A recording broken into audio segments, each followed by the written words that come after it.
Setelah runtuhnya VOC, secara tidak langsung Indonesia pernah juga dikuasai oleh Prancis. Dikuasai oleh Prancis secara tidak langsung. Maksudnya apa ya?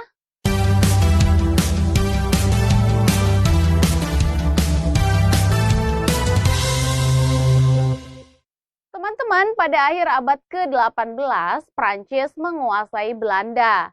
Dan secara otomatis, maka wilayah jajahan Belanda pun jatuh ke tangan Prancis. Nah, hal inilah yang disebut dengan pemerintahan secara tidak langsung ya.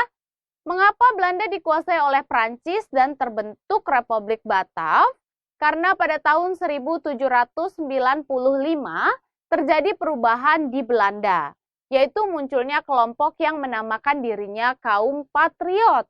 Dan kaum ini ternyata terpengaruh oleh semboyan revolusi Prancis, yaitu liberté yang artinya kemerdekaan, égalité yang artinya persamaan, dan fraternité yang artinya adalah persaudaraan. Berdasarkan ide dan paham yang digelorakan dalam revolusi Prancis itu, maka kaum patriot menghendaki perlu negara kesatuan. Dan bertepatan dengan keinginan itu, maka pada awal tahun 1795, pasukan Prancis menyerbu Belanda. Raja Willem ke-5 pun sebagai penguasa Belanda saat itu melarikan diri ke Inggris.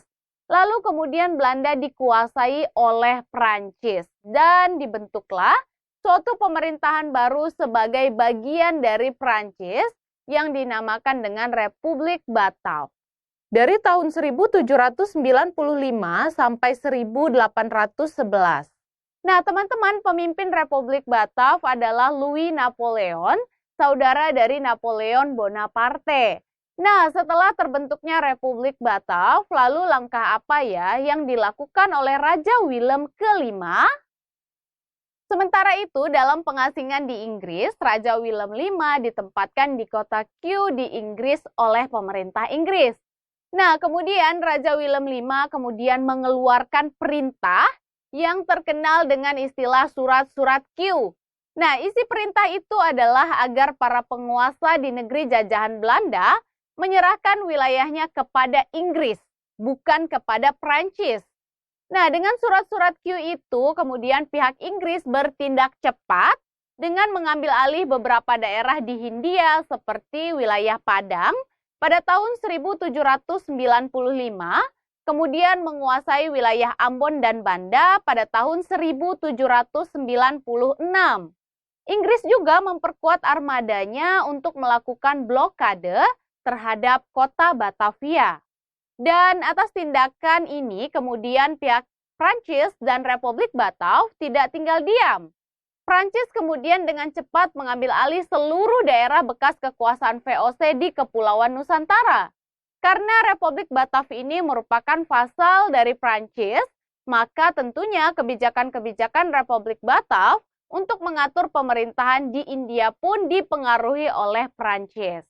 Lalu kebijakan utama apa ya yang diterapkan oleh Prancis dalam memerangi Inggris sebagai rival utamanya saat itu? Kebijakan yang utama bagi Prancis waktu itu adalah memerangi Inggris. Nah, oleh karena itu untuk mempertahankan Kepulauan Nusantara dari serangan Inggris, maka diperlukan seorang pemimpin yang kuat, teman-teman. Dan saat itu ditunjuklah seorang muda dari kaum patriot untuk memimpin Hindia, yaitu Herman Willem Daendels. Ia dikenal sebagai tokoh muda yang revolusioner.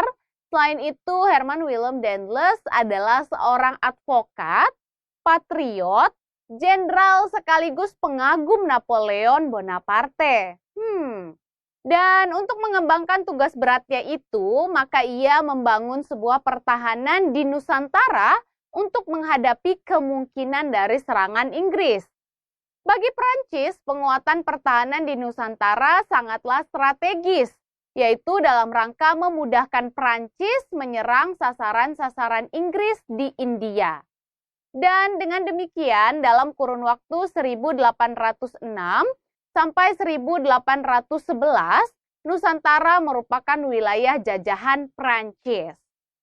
Dan para pejabat yang memerintah saat itu masih didominasi oleh orang-orang Belanda ya teman-teman.